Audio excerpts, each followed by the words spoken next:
Alright, so I have a lot of food allergies, but currants are not one of them. I just don't really care for them at all. Uh, they're very small and they tend to be kind of hard, and it's kind of like they want it to be a raisin, but it just wasn't good enough.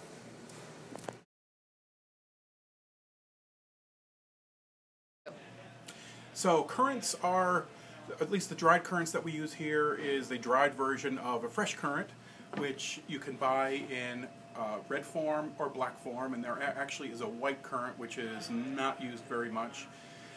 They're very, very tiny. It's very similar to a grape. It is in the grape family. They're very sour.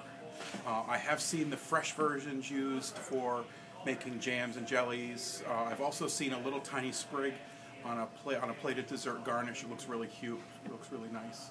But as far as the dried version, I think they're not utilized here in this country as much as in Europe. Much more popular in the European countries, but it has a taste very, very similar to a grape. It's much smaller than a grape, but it is, if you use the fresh version, it's very, very tart. We use them here at La Brioche. We use them occasionally in cookies, but mostly in scones and in some types of bread.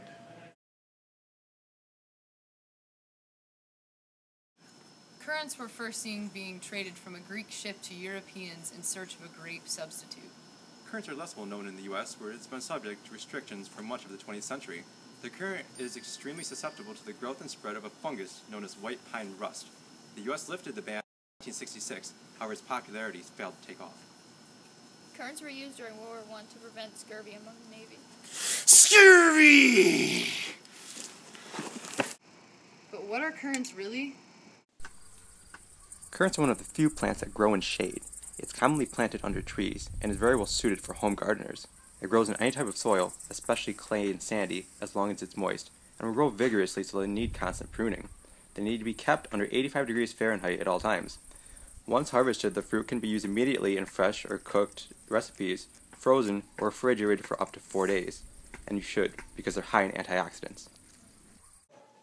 Currants come in many forms, such as dried, Jams, juices, bread, and even muffins. With all the different types of currants that are out there, it's hard to choose what you'd like to eat first. That's good eats.